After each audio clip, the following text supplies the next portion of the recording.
total ja, servus, grüß Gott, and then he switches to English. Okay, I'm Dan Likins. I'm the defense coordinator of the New York Lions our New Yorker Lions, and I am going to go over some stuff that we do. I think with several people.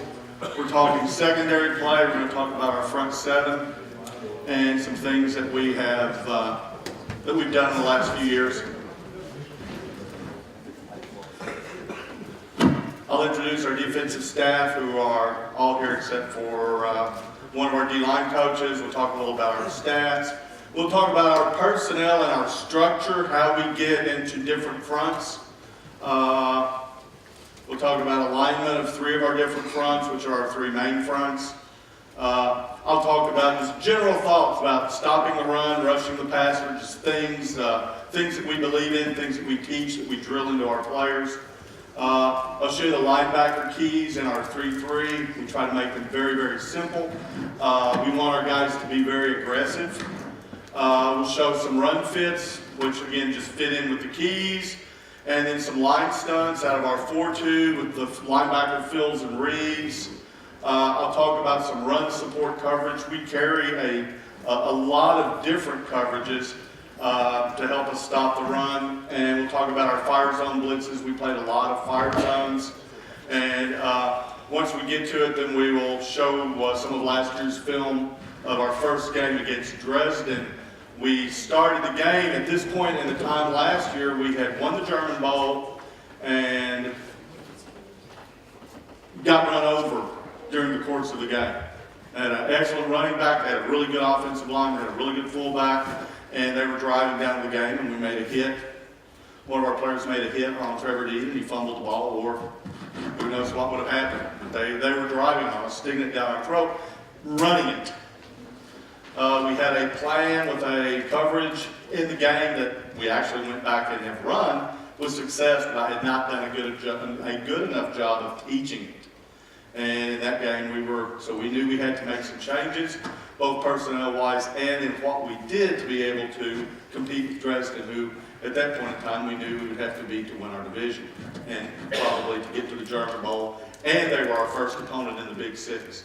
So during the off-season last year, we prepared for the run. Our defensive staff who are here, Eni Unama Morano is our defensive line coach. Dennis Engelbrecht as well, who's not here. Dennis is probably the nicest guy in the world, and having him on our staff is a balance to me that lets me be an even badder person, because Dennis kind of averages our staff out. And David Yarmus, who came back to us last year, we lost Bastian Kipka from the year before, who is just an extremely talented and knowledgeable coach who helped us a ton the first year. And David came in and did a fantastic job with our defensive backs. Eni is long-suffering, does a great job working for us. He does our signals on game day, and we are really lucky having these guys. Our entire offensive staff are here. Troy Tomlin, who's our head coach, who allows me to do what I do, and two very good coaches, Matthias Engish and Eric Yuma, and both those guys, I put those guys in there because it is a team effort. When we have practice, these guys are helping with to run our scout team and go us through our different drills, and we're very, very lucky to have these guys. It's just one of the many advantages that we have. Last year, the way we ended up, and I'll start this off, we were uber talented. We were more talented than we planned as coaches to start the year. We ended up getting more guys than we thought that we actually needed, but it was made for a really, really talented football team defensively, and we were very, very successful. We think that we were about more than the talent of what we ended up. We're going to talk about the run. We were first in the league, gave up 2.3 yards a carry, less than 60 yards a game. I think probably the two best stats that I was proud of, we gave up 5 rushing touchdowns in 15 games. Also in those 15 games, we gave up 5 runs over 20 yards. And to me, that was outstanding. we scored ourselves 4 times on fumbles. So in running the football, our opponents only outscored our defense by 1 touchdown. And like I said, we were super talented, and it was a lot of fun. It was a lot of fun. We ended up first in rushing, passing, total, interceptions, and sacks. And that is one thing, particularly in big ball games, we will stress, and we talk to our players a lot in those big ball games, and particularly if we get in a shootout. If you're in a game and you're a defensive coach where there are a lot of points being scored, you need to generate some stops, and the best way to get those in a shootout are with interceptions and sacks. Those will stop drives. Okay? Our personnel, we're based out of a 3-3. We have a nose. The other 2 linemen are our jack and our end. We have Sam, Mike, and Backer, who you would call the will, most of you.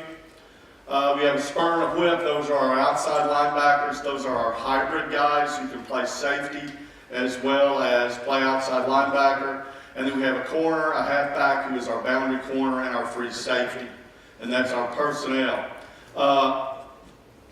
Really blessed with 3 super local kids from Braunschweig and Hanover. The smartest guy, probably the brain of our defense, is Christian Peterson, number 22, to play against us.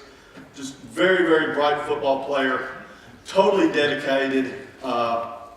In 2013, when we had all of our injuries, Christian was the single player who started every game on defense. In 17 games in 2013, we only had the same lineup twice. Kareem Homry is our Mike. He makes all of our checks, does a great job. He was our leading tackler. And then Jakob Schroeder, who we moved from wide receiver in 2013, plays Sam for us. He is our hybrid. We'll talk a little bit about that. And just has a real knack to rushing the passer, and he led the GFL in sacks. Our structure, our Sam is going to go to the call, and the backer is going to go away. The Sam becomes our 4th lineman. We try to make it really simple, and unless there's a game plan thing going on, our Sam is our left end in a 4-man line. They don't flip on that. Our end is our right end. Okay?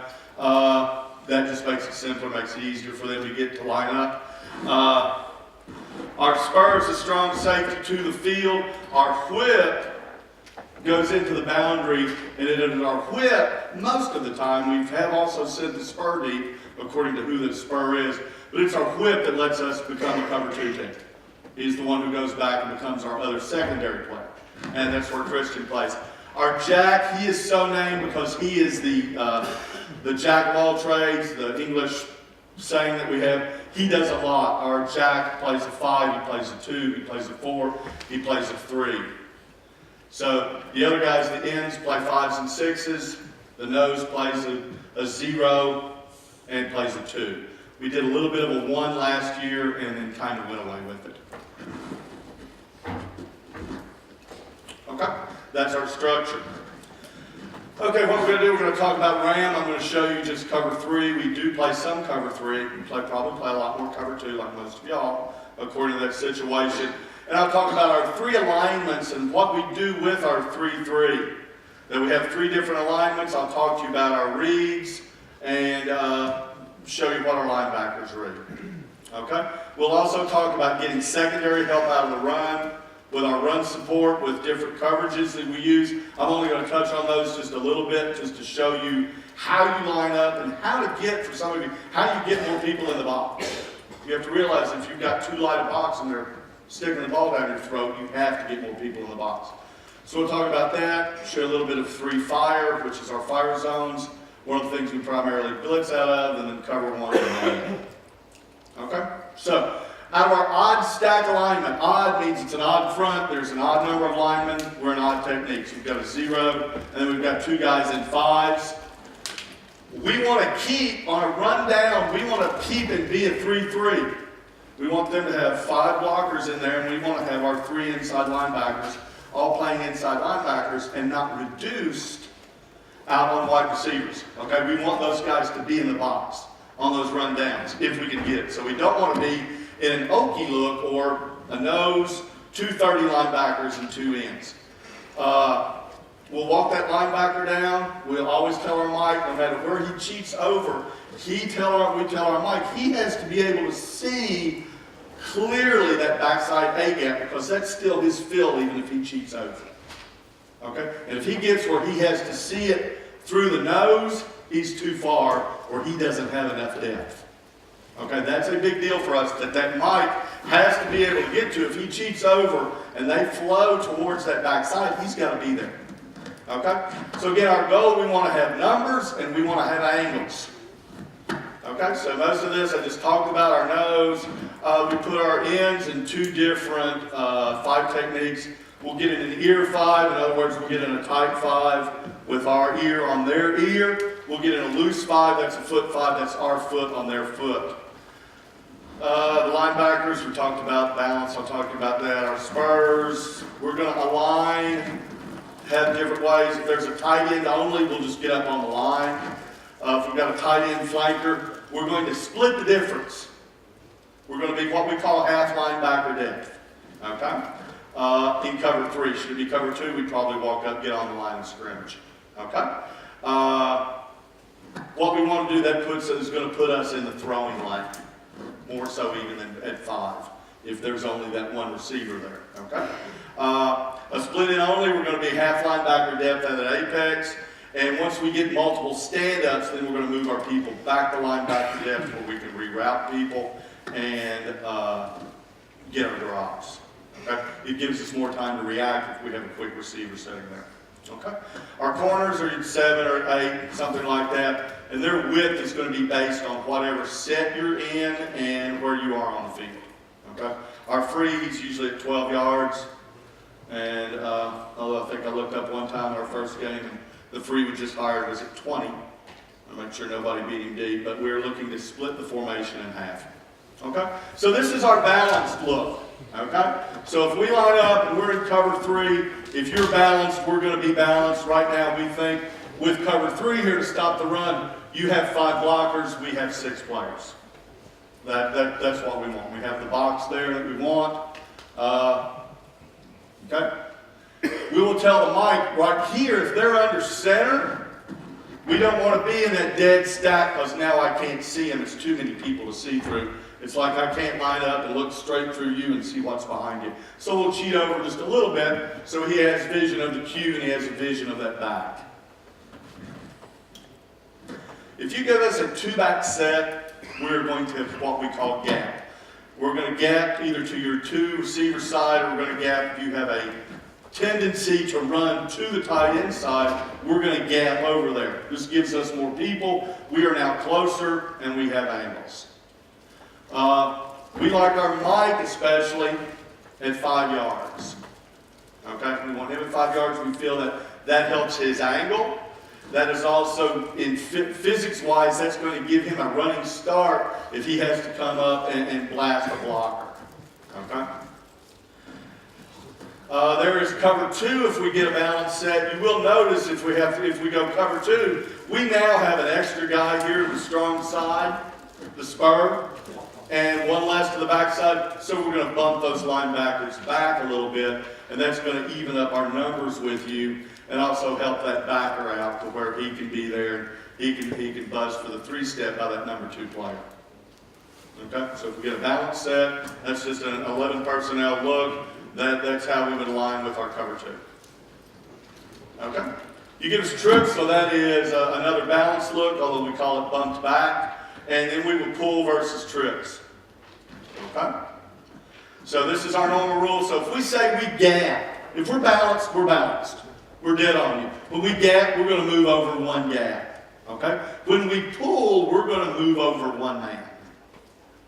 Okay? So if you give us trips and now we're going to move over 1 man, we're going to match your people. We'll probably apex or be half the distance on that guy in the middle to try to get as much of the box as you can.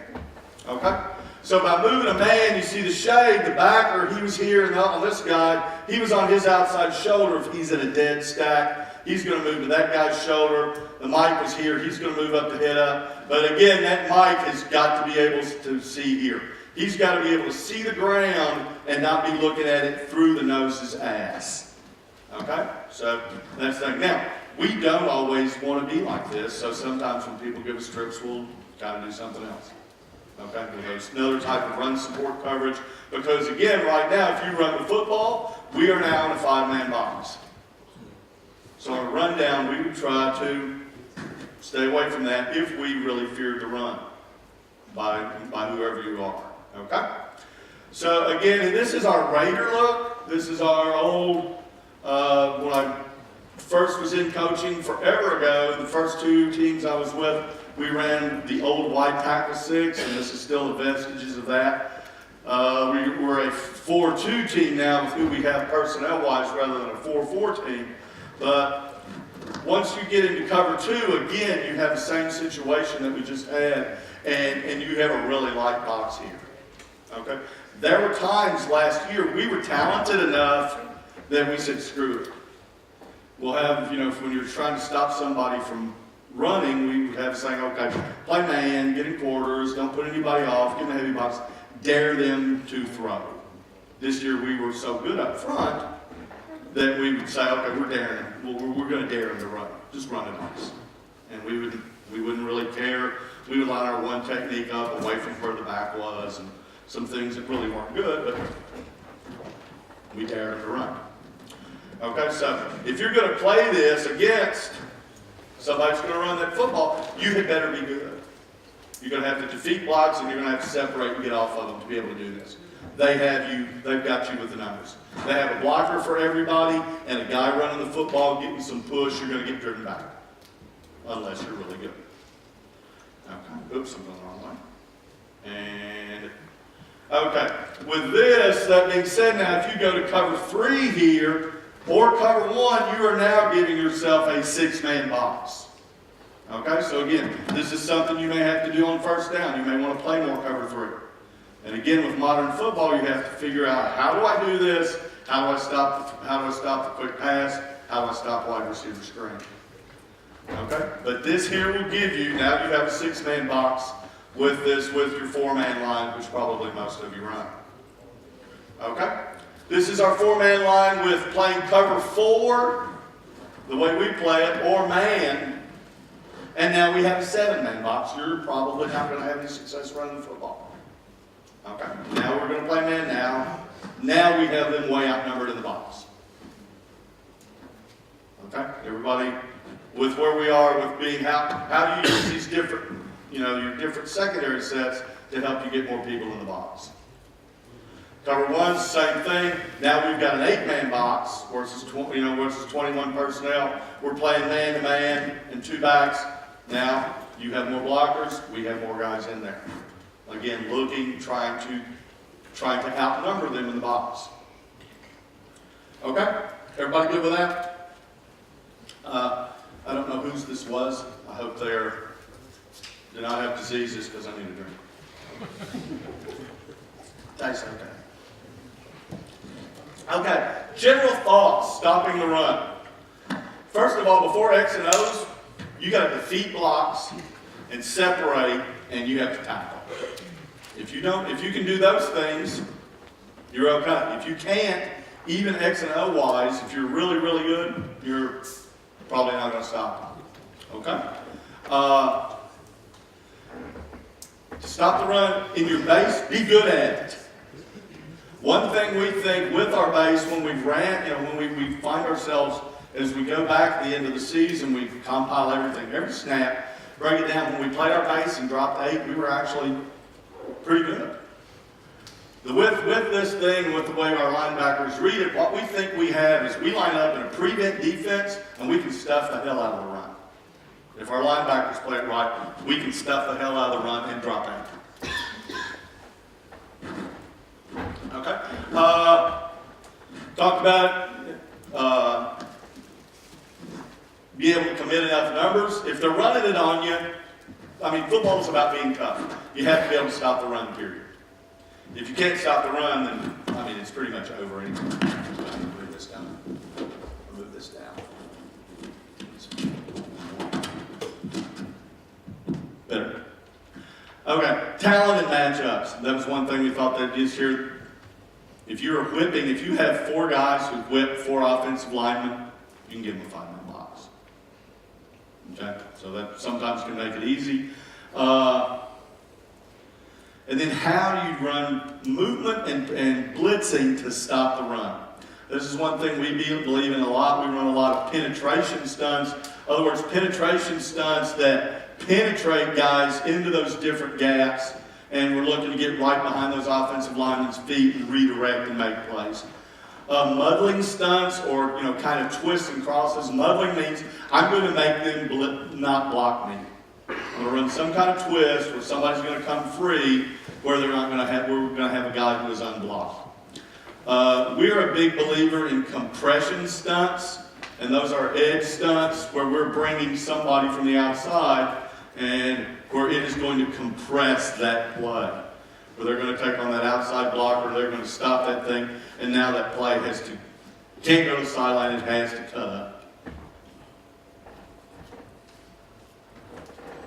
And then there are stunts we run that just kind of stop one play. We run one where we walk the linebacker up. If somebody runs a lot of power, if they're tight inside, we walk the linebacker up on the guard away from the tight end, ready for him to pull. If he pulls, then we're going to skin off his butt. Oh, thank you. Thank you there. See you again. Great staff. Worried about my health. Feeling conscious.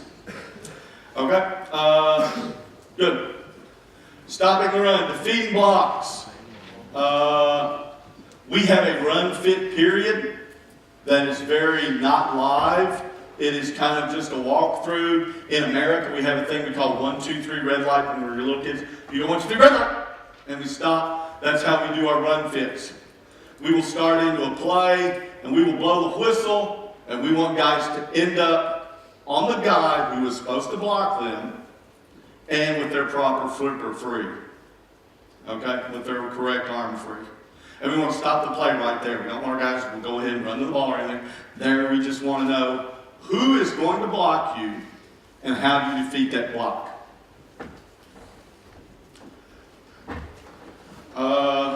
ISO against the team that we'll see against Dresden. We're going to take the ISO on. You'll see some ISO blocks in here. We take the ISO on straight on. We want to free our outside flipper, okay, when I take on the ISO, but I don't want to be on his outside shoulder. I want all the fullback I can get. I want to be like cage to cage with him, but I want to free my outside arm to turn it back into the mic. And if we go into our breakout session, I can show you how a guy doing that really well, and I can show you the same guy doing it really crappy. Okay, so there, that takes some used to. A lead blocker, what I call a lead is where people, if you run a stretch or you run a zone and then you have a blocker on the outside, or you have down blocks and you have a blocker on the outside. That is a real specialized block for our outside linebackers, both our spurs and our whips and our backers to play. And we really talk a lot about not running around a block. That if I were taking on, if this was that back, as I come in here to take that on, to take that guy who's running that lead block, we go in and we throw a flipper on that guy, we step into him, we're ready for him to cut us, and then we want to stop his charge and then take a step actually back. Okay? So we want to go back one way the way we can. Because if I hit him and then I run here, they're just going to cut up inside of him. So we want to stop that guy's charge, compress that play, and then if I will hit him and recoil, and he goes inside, I can make that play. If he goes outside, I can make that play. If I just run around that block, it opens a big hole. We talk to our guys a lot. You have to realize that if I take this block on, every step I take from here on opens that hole wider. Okay? I have to fill that. I have to stop it. And that is a big deal to stop guys from running around the block. If we are down blocked on, and again I'm talking about our linebackers in particular, we are going to cross-face rip that guy, and we're going to attack the outside shoulder of any down block, because any down block, that's usually the point of attack. Okay, so we'll have a drill where we get an ISO block, and he fan blocks, or that back will go out, giving us a fast read, and give us a down block, and then that same linebacker who took on the ice will now go cross, face, rip that tight end. And we do that a lot.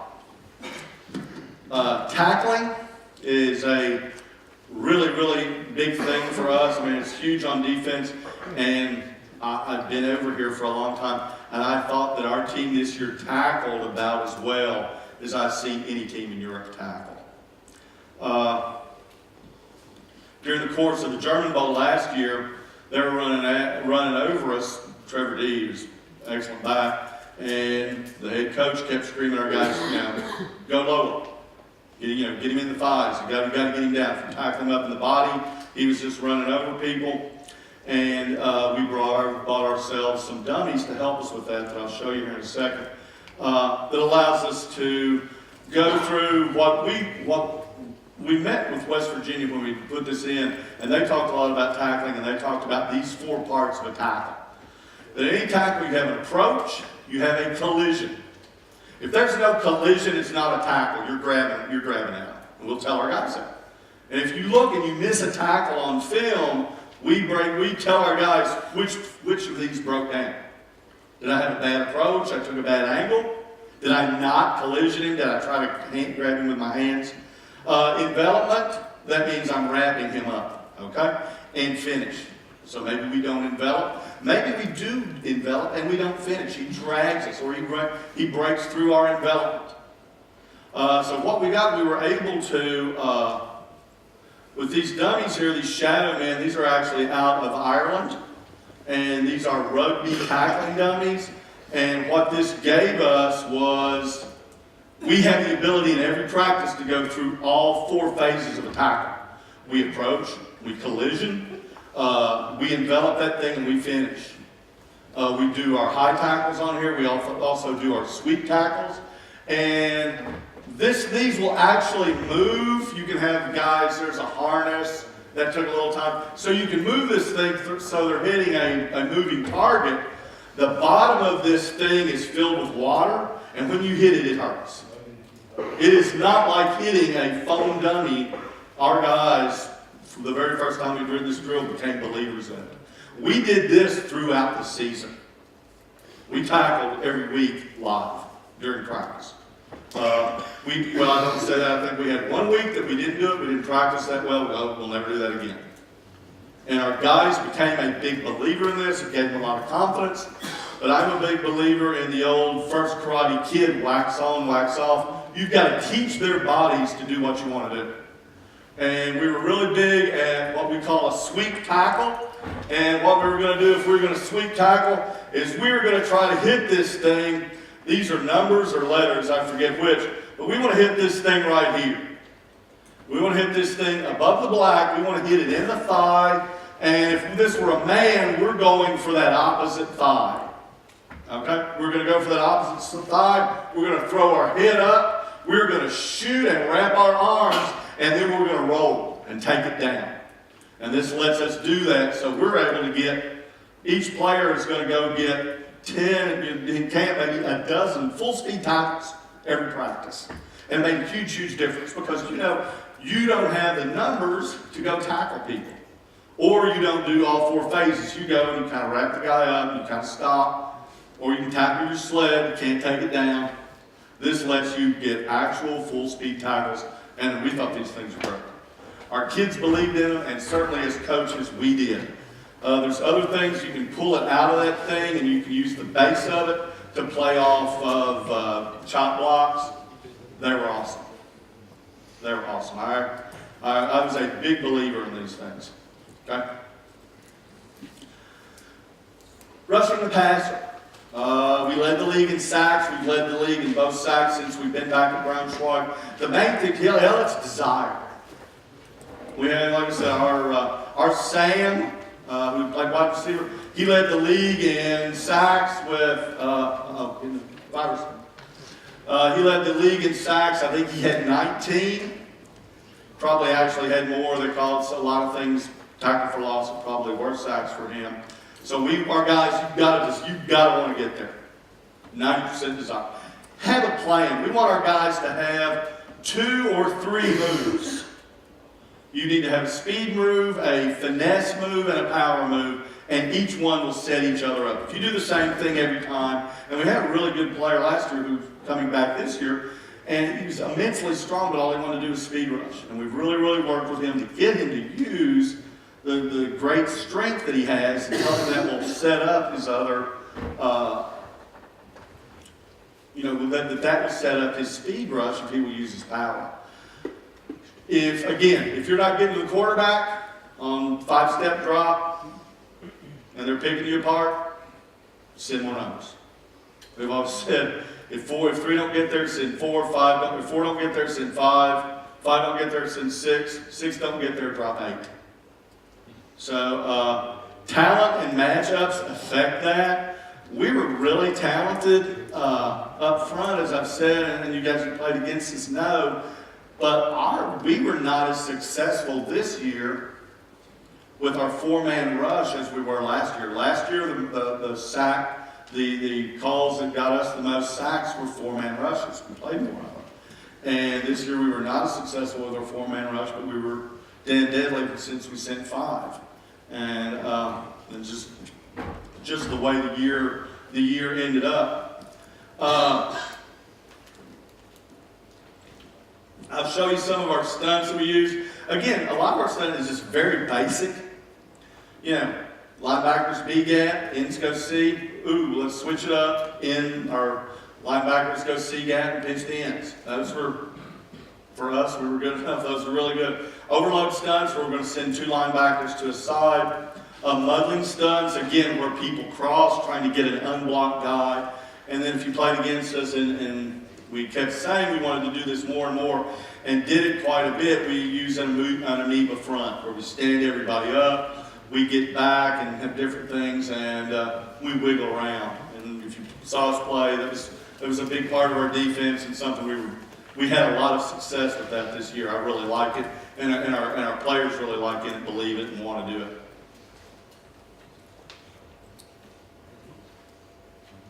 Okay. Like I said, rushing the passer, 90% desire. You've got to want to get there. You just got to figure a way to get your guys to do that. Okay. All right, our reads in our base. Our reads in our base, what we feel like if we're playing our 3-3, the single most important thing to do is those linebackers have got to get downhill. Okay, that means we're going to look to take on blocks on the line of scrimmage. If our line is getting blocked, taking on blocks on the line of scrimmage, and our linebackers are taking guys on at 4 yards, you're going to gash us. So one of the very first things, when we put this in, we met with West Virginia. Jeff Castile, they were really good to us. And what he talked about, he said, have you ever watched offensive linemen? Have you ever watched them practices? They want to get in here and take those steps and go do this thing. Hit those sleds. He goes, they don't have a drill where you run at them and hit them from 5 yards and hit them in the side of the head. So what we're doing with our linebackers, we are looking to violently go attack them, to hit them, to make a big collision, and then to separate off of it.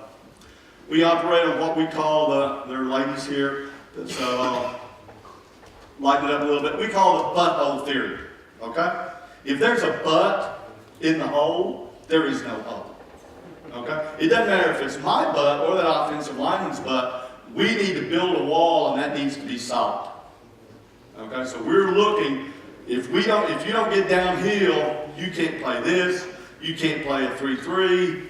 We don't have one of those defenses where we're a 4-man line a lot, and we ask our linemen to suck up blocks, and the backers just roll. Okay? We're actually looking to have our linebackers go help our D-line. Okay? Usually when we start this at the start of a year, then we're going to go and get our reads, which are very simple. They're based on the angles of the backs, and we're going to attack and slam a sled. So the first thing we have a vertical read, an angle read, and a fast read. If we have a vertical read, something like ISO or just midline veer or anything like that, that pipe is going to go in the A-gap. The backer or the Sam, whoever's there, they're going to fill the B gap. The nose, what we tell our nose is he is reading that center. We used to, when I first started doing this, I didn't know what the hell I was doing. We told the nose to back up so he was always right, get a good read. Now we have our nose press. And we tell our nose, if he gets ahead, he stays ahead. In other words, if you reach our nose, he's going to stay here, and he's going to handle that gap. If your center is faster than our nose, and he reaches him, then our nose will stay behind. And then as that other linebacker comes, he is going to go find the center's head. So you understand? That center's head, if it's ahead of the nose, the linebacker will go take that A gap. Okay? If it's behind, he will do the opposite. So the linebacker, the cutback linebacker, he's going to come and look for the center's head because that should be where that cutback gap will be. Okay? That's a vertical read. Angle read, very simple. B gap. So our guys, they're looking to take a read step. In that read step, they want to read run or pass. They want to read the angle of that back, and they're getting downhill. Okay? The mic is pretty clear cut for the Sam. What he's got to look like, he is really affected by the block of that fullback. If that fullback is going to go outside of our defensive end, then it's going to become a fast read for him. Okay? So there's an angle read with that fullback hitting inside of our end. If we get a fast read, the coaching point we got from West Virginia is I'm going to become the 9 technique. And it's a great coaching point. Okay? So I'm here, I'm off.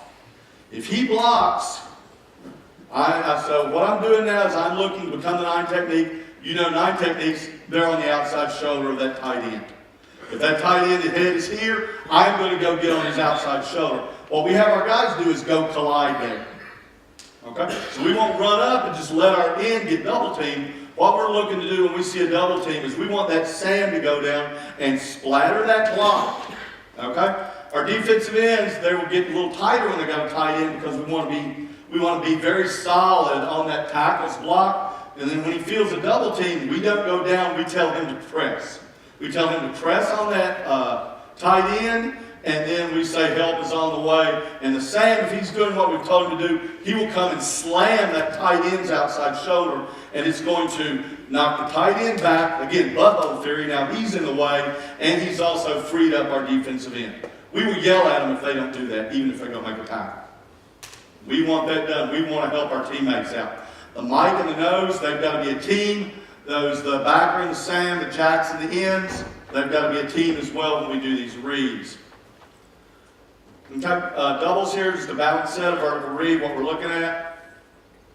So again there, you give us if we're able to play here cover 3, we've got a 6-man job. If you're running zone, we feel like we're in pretty good shape there. We're pulled, we're in a fast read. Again, we don't like it, but both these guys are going to go. They're going to be in the alley. It is the same thing for the Sam, okay? That wide receiver to him is now the tight end. It's that next blocker outside of the tackle. Whoever that is, you're going to get on his outside shoulder and get leverage there and slam it and be tough on the run.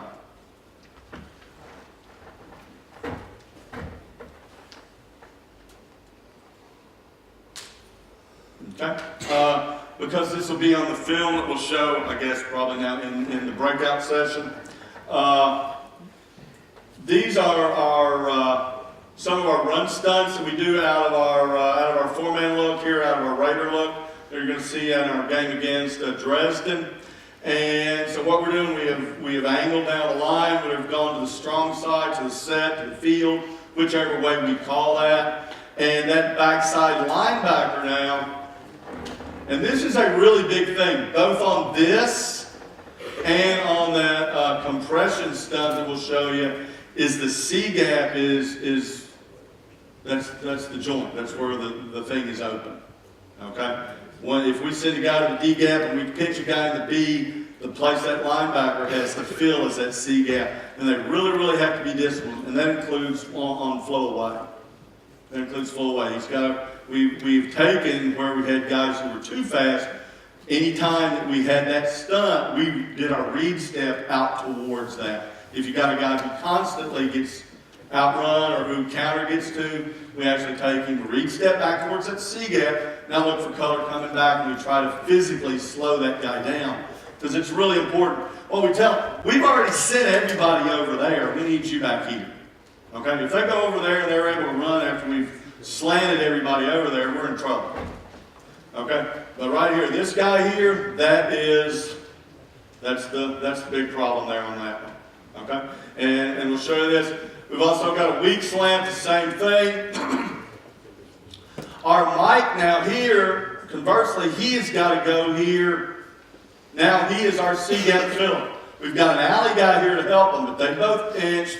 He's going to come here free to the ball, handle any cut back in the backside A-gap. But our Mike now on this is the C-gap filler. And I think this was the first play against Dresden in our Big Six game that you'll see on film. That was one reason I wanted to show you this, to help set up the film a little bit. Okay. Talk about our run fits real quick here. We've talked about this. ISO. Again, the spur here, he wants to squeeze. We've squeezed here. The Mike is an A-gap player, but once he gets down blocked on, we will go ahead and cross-face rip him into this.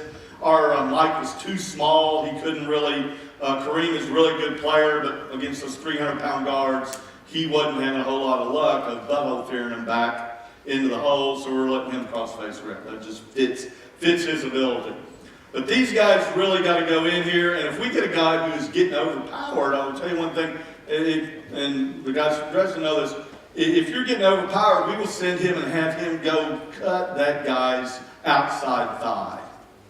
Okay? If your guy isn't good enough to go in there and take that guy on, if you will go and you will cut his outside thigh, you'll make a wad bodies.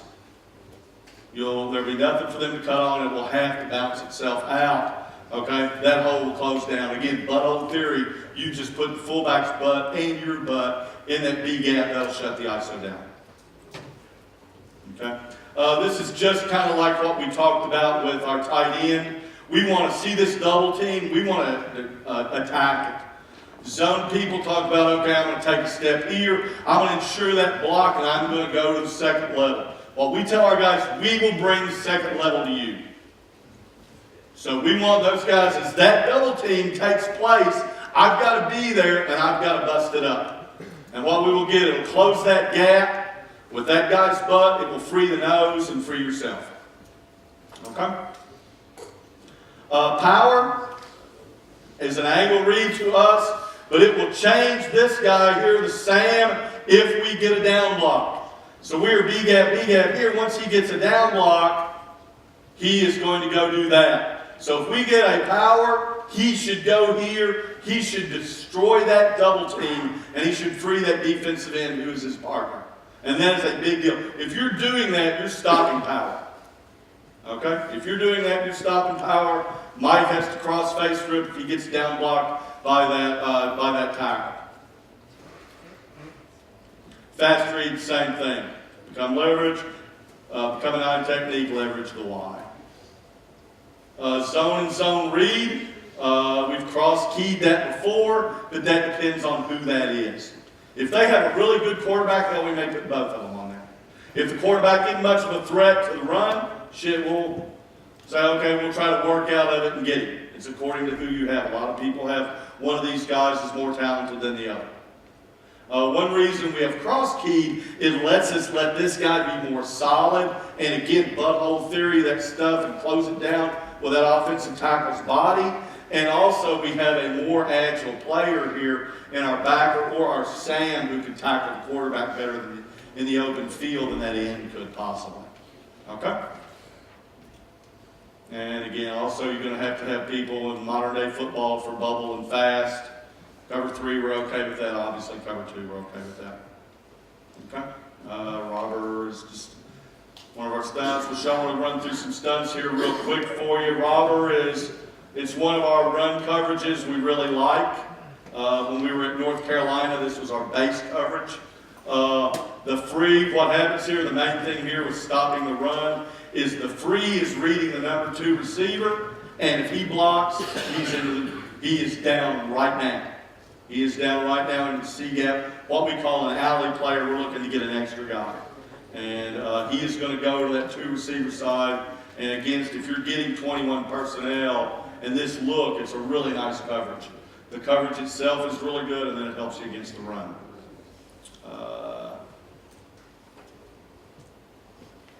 Cover 3 fire. Y'all play fire zones? Talk about that again when we go in our breakout session. We can talk a little about that. These are our simple blitzes. Flats, 3 fire. Saber, that's our compression stunt. Field dog, that's an overload. And we're done. Okay? Thank you very much.